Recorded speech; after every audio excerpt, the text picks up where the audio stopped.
Pierre démarre une nouvelle vie en créant son entreprise. Après quelques recherches, Pierre a enfin trouvé le local qui correspondait le mieux aux besoins de son activité. Clair, lumineux et facile d'accès. L'emménagement est prévu dans 3 semaines. Et il n'y a encore ni gaz ni électricité. Pour accéder à l'énergie, Pierre doit d'abord chercher à savoir si son local est déjà raccordé au réseau.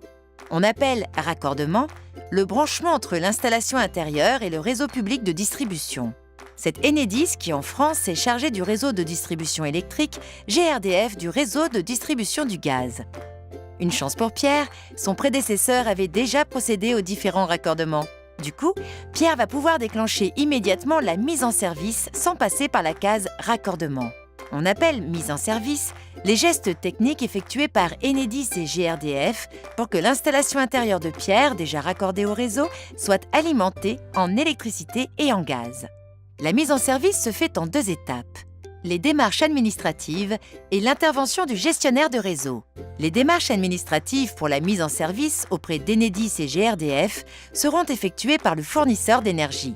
Pour déclencher les mises en service, Pierre décide de souscrire ses contrats auprès d'EDF Entreprises. Il fournit à son conseiller différentes informations clés, nom, numéro SIRET, code NAF, adresse, PDL ou numéro du compteur, nom du prédécesseur, relevé de l'index du compteur et puissance.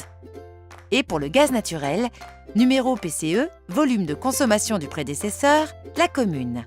À partir de ces données et en comparant son activité à celle de son secteur, le conseiller l'informe que le niveau de puissance fixé est bon. Il lui communique l'offre la plus adaptée au meilleur prix. Pierre a maintenant une enveloppe budgétaire annuelle prévisionnelle affinée et il s'engage en signant son contrat dans les temps impartis, au moins 15 jours avant son emménagement. Pierre n'hésite pas une seconde et poursuit les démarches avec l'aide de son conseiller pour déclencher sa future alimentation en énergie. Une fois que Pierre lui a donné mandat pour agir en son nom et pour son compte auprès d'Enedis et GRDF, son conseiller se charge de définir avec lui une date de mise en service, de solliciter Enedis et GRDF afin de fixer un rendez-vous entre Pierre et leur technicien. Pierre obtient un numéro de référence client. Il pourra suivre l'avancement de son dossier directement sur l'espace client de son fournisseur. Pierre peut dormir sur ses 2 oreilles. Le jour J, son local sera alimenté en électricité et en gaz et sa nouvelle activité pourra démarrer à la date prévue. Mais ce n'est pas toujours le cas de tout le monde. Julie a choisi d'installer son activité dans le local tout neuf situé juste à côté de celui de Pierre et n'a pas la chance de l'entrepreneur. Son local à elle n'est pas raccordé. Elle a expliqué à Pierre que sans raccordement, il n'y a pas de mise en service possible.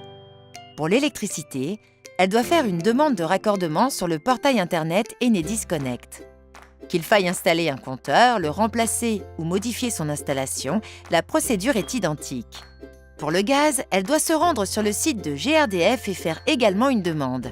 Une fois les rendez-vous avec les techniciens Enedis et GRDF effectués, une étude pour estimer le coût des travaux et les délais de raccordement sera réalisée par les 2 mêmes sociétés. Julie devra se rendre sur les 2 portails pour y trouver toutes les informations relatives à son raccordement. Pour que les travaux soient lancés, son accord sera nécessaire car les frais de raccordement sont à sa charge. Le délai minimum pour être raccordé est de 6 semaines avec Enedis et dépend de la complexité des travaux chez GRDF. Julie doit donc faire preuve de vigilance dans le processus de signature des documents. Son espace raccordement Enedis, comme celui de GRDF, sont ses meilleurs atouts pour maîtriser les délais. Une fois son local raccordé, elle pourra enfin, comme Pierre, souscrire ses contrats afin d'obtenir sa mise en service de l'électricité et du gaz. Elle communiquera alors à son conseiller son numéro de dossier, la garantie qu'elle dispose du consuel, le certificat de conformité de l'installation électrique, le certificat de conformité de l'installation gaz et aussi la preuve du règlement de la totalité des frais de raccordement. Quant à Pierre, il donne sa parole à Julie. Il mettra à sa disposition la machine à café de son local en attendant qu'elle puisse faire fonctionner la sienne.